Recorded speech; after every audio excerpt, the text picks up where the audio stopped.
ফাঁসি চাই, দর্শকের ফাঁসি চাই, দর্শকের ফাঁসি চাই, ফাঁসি ফাঁসি ফাঁসি চাই, একটা দর্শক ধর, দইরা দইরা বিচার কর, একটা দর্শক ধর, আমার বোন মরল কেন, জবাব চাই, জবাব চাই, জবাব চাই, জবাব দাও, আমার বোন মরল কেন। দর্শক, মাগুরা জেলা কারাগারের সামনে এই মুহূর্তে অবস্থান। আর যেই প্রতিবাদ কর্মসূচিটি এই মুহূর্তে চলছে সেটি হচ্ছে মাগুরার এই যে গতকাল যে শিশুটি মারা গেল, শিশু আসিয়া, অর্থাৎ ধর্ষণের শিকার হয়ে দীর্ঘদিন অর্থাৎ প্রায় এক সপ্তাহ মৃত্যুর সঙ্গে পাঞ্জা লড়ে সবশেষ তিনি এসে যে গতকাল মারা গিয়েছে, তার সেই প্রতিবাদে অর্থাৎ সেই হত্যাকাণ্ডের প্রতিবাদ, সেই ধর্ষণের প্রতিবাদ, একই সঙ্গে ধর্ষকের দ্রুত বিচার কার্যকর করা, এই সমস্ত দাবিতেই কিন্তু মাগুরা পলিটেকনিক ইনস্টিটিউটের ছাত্ররা আজকে এই যে জুমার নামাজের পর তার একটি মিছিল নিয়ে মূলত এই জেলা কারাগারের যেই ফটক রয়েছে, মূল ফটক, সেই ফটকের সামনে তারা একরকম অবরোধ করেছে। এবং সড়ক অবরোধের ফলে এই যে ঝিনাইদহ মাগুরা যে মহাসড়ক, অর্থাৎ মাগুরা থেকে ঝিনাইদহ যাওয়ার যে সড়কটি, সেটি কিন্তু এক পাশ বন্ধ হয়ে গিয়েছে, যার ফলে কিন্তু যান চলাচলও বেশ খানিকটা ব্যাঘাত ঘটছে। যদিও কারাগারের সামনে যে রাস্তাটি সেটি আসলে ব্যবহার করছে। তবে এই যে শিক্ষার্থীরা যেই স্লোগান দিচ্ছে, সেই স্লোগানের মূল কথাই হচ্ছে এটি যে ধর্ষক যেই ব্যক্তি অর্থাৎ তার অপরাধ প্রমাণিত এবং সেই অপরাধের বিচার জন্য দ্রুততম সময়ের মধ্যে কার্যকর করা যায়, সেই কার্যকরের জন্য কোনো রকমের কোনো গড়িমসি কিংবা বিলম্ব না করা হয়, সেই ব্যাপারটির দাবি জানানো হচ্ছে।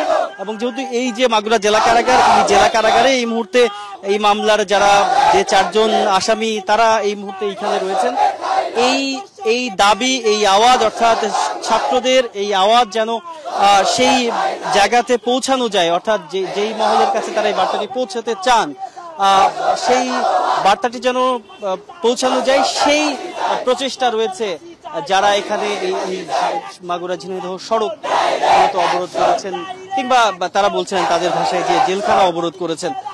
কারণ তারা কি আসলে এই বার্তাটি দিতে চান যে কোনোভাবেই যেন বিচারিক প্রক্রিয়াতে কোনো রকমের কোনো বিলম্ব না করা হয়।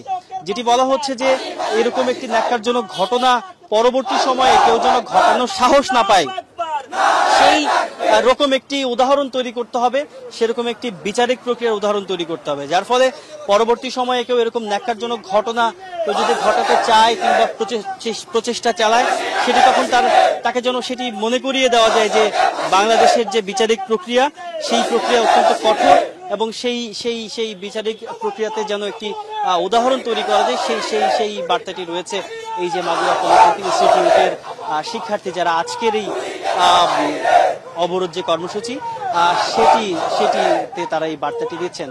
তারা স্লোগানের পর স্লোগান দিচ্ছেন এবং সেই স্লোগান সবগুলোই আসলে এই বিচার এবং আসিয়ার যারা ধর্ষক, যারা হত্যাকারী, সেই কেন্দ্রিক, অর্থাৎ তাদের বিচারের দাবিতে। আমরা ছাত্রদের সঙ্গে একটু কথা বলতে চাই যারা এই যে আজকের যে প্রতিবাদ কর্মসূচি, অর্থাৎ জুমার নামাজের পর মূলত তারা ক্যাম্পাস থেকে, অর্থাৎ এখান থেকে কিলোমিটার খানেক দূরে তাদের যেই পলিটেকনিক ইনস্টিটিউট অর্থাৎ যে ক্যাম্পাস, সেখান থেকে তারা মিছিল নিয়ে শহরের দিকে আসার পথে মাগুরা যে জেলা কারাগার রয়েছে সেখানে তারা অবস্থান করছেন। আমরা একটু কয়েকজনের সাথে কথা বলতে চাই যে তারা আসলে একটু আমাদের সঙ্গে একটু কথা বলবেন প্লিজ, যে আপনারা এই প্রতিবাদ কর্মসূচি থেকে কি বার্তা মূলত দিতে চাচ্ছেন? আসসালামু আলাইকুম। সারা বাংলাদেশের জনগণ সবাই অবগত যে কিছুদিন আগে 8 বছরের শিশু আসিয়া তার বোনের বাড়িতে বেড়াতে এসে যে ধর্ষণের শিকার হয়েছে, আমরা তার প্রতিবাদে মাগুরা পলিটেকনিকের সাধারণ শিক্ষার্থীরা মিলে আমরা প্রতিবাদ মিছিল করছি। আপনারা জানেন যে দীর্ঘ 8 দিন মৃত্যুর সাথে পাঞ্জা লড়ে আমাদের বোন আসিয়া মৃত্যুবরণ করেছে, কিন্তু ধর্ষকদের এখনো দৃষ্টান্তমূলক কোনো শাস্তি আমরা পাইনি। আপনারা সবাই জানেন যে শুধু আসিয়াই নয়, সারা বাংলাদেশে আমাদের আসিয়ার মতো আরো অনেক বোন ধর্ষণের শিকার হয়েছে। শুধু এই ধর্ষণই নয়, বিগত দিনে যে সকল ধর্ষণ হয়েছে তার কোনো দৃষ্টান্তমূলক শাস্তি বাংলাদেশের জনগণ দেখতে পায় নাই। শুধু ধর্ষণ হয়েছে, কিছুদিন একটু মিছিল হয়েছে, তারপরে দর্শকের 2-1 দিন জেল দিয়ে আমরা এটার সমাপ্ত দেখতে পাচ্ছি। কিন্তু আমরা চাই শুধু দর্শকের জেলের মাধ্যমে শেষ নয়, আমরা এই দর্শকের দৃষ্টান্তমূলক শাস্তি, সর্বোচ্চ শাস্তি, ফাঁসি দেখতে চাই। আমরা চাই এই দর্শকের যদি ফাঁসি দেওয়া হয় তাহলে আর কোনোদিন আমাদের আর কোনো মা বোন আমাদের মা বোন নিশ্চিন্তে বাইরে বেরোতে পারবে, আমাদের মা বোন কোনো ধর্ষণের শিকার হবে না। আমরা মাগুরার সর্বস্তরের জনগণ চাই দর্শকের দৃষ্টান্তমূলক ফাঁসি দিতে। দর্শকের দৃষ্টান্তমূলক ফাঁসি না দেওয়ার কারণে আমাদের সরকারের প্রতি, প্রশাসনের প্রতি আমাদের আস্থা উঠে যাচ্ছে। আমরা চাই যদি এই ফাঁসি হয়, এই ধর্ষণের ফাঁসি দেওয়ার মাধ্যমে প্রশাসনের প্রতি সাধারণ জনগণের আস্থা আবার ফিরে আসবে। আমরা দর্শকের ফাঁসির দাবিতে, দর্শকের ফাঁসি যেন হয় এই দাবি রেখে আমার কথা আমি এখানে শেষ করছি। আসসালামু আলাইকুম। যেমনটি দর্শক শুনছিলেন যে দাবির জায়গাটি বেশ স্পষ্ট, সেটি হচ্ছে একটাই, বিচার, অর্থাৎ এই যে ঘটনা ঘটেছে তার বিচার। তবে আমরা আরেকজনের কথা বলতে চাই, আমরা একটু জানতে চাই যে আপনি পলিটেকনিকে তো নিশ্চয়ই পড়াশোনা করছেন, আপনি একটু বলবেন যে এই জেলখানার সামনে এই অবরোধটি কেন? জেলখানার সামনে অবরোধ এই জন্য যাতে এরা শিক্ষা পায় যে আমরা সবাই মিলে এখানে মিছিল হয়েছি, এরা জানতে পারছে যে সবাই মারা গেছে আর কি, মানে আমাদের বোন মারা গেছে, আমাদের বোন মারা গেছে। আমরা পলিটেকনিকের স্টুডেন্ট, আমরা সবাই মিছিল করতেছি এই জন্য যে কারাগার সামনে, তাহলে এরা আসলে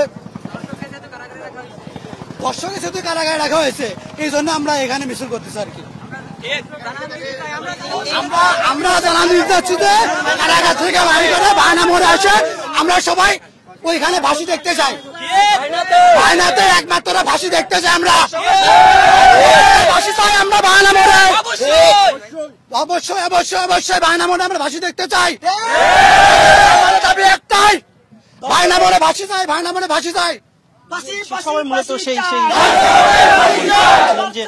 যে কারণে এই যে জেলা কারাগারের সামনে অর্থাৎ মূল ফটকের সামনে তারা অবস্থান করছেন। যদিও শুরুতে তারা পুরো মহাসড়কটি বন্ধ করে দিয়েছিলেন, তবে পরবর্তী সময়ে সিদ্ধান্ত হয় যে যেহেতু এটি একটি খুব গুরুত্বপূর্ণ সড়ক এবং মাগুরা থেকে ঝিনাইদহ, চুয়াডাঙ্গা, মিরপুর এই জনপদে যাওয়ার প্রধানতম সড়ক এটি, এবং সেই সড়কে বেশ খানিকটা সময় যানজট লেগে গিয়েছিল, সেটি যেন কোনো রকমের জনভোগান্তি তৈরি না করে সেই ব্যাপারটি চিন্তা করে কিন্তু তারা মহাসড়কের একটি লেন ছেড়ে দিয়েছে, অর্থাৎ জেলা কারাগারের প্রধান ফটকের সামনে যে লেনটি, সেই লেনটি ছেড়ে দিয়েছে, তবে একটি লেনের মধ্যে তারা অবস্থান করছেন এবং সেটি একেবারে জেলা কারাগারের প্রধান ফটক বরাবর। যেটি তারা বলছেন যে এই যে আসিয়াকে যৌন নির্যাতনের পর তাকে তার যেই মৃত্যুর যে ঘটনা, সেই ঘটনায় কোনোভাবেই যেন কেউ ছাড় না পায়, সেই ব্যাপারটি রয়েছে, সেই ছাড় না পাওয়া যেন কেউ না পায়, সেই দাবিটি যেন আরো জোরালোভাবে উপস্থাপন করা যায়। একই সঙ্গে এই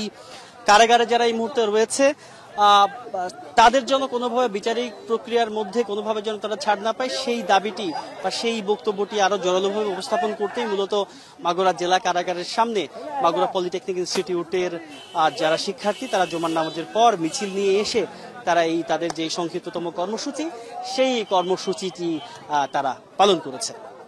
যমুনা টেলিভিশনের ফেসবুক লাইভে থাকার জন্য সবাইকে ধন্যবাদ।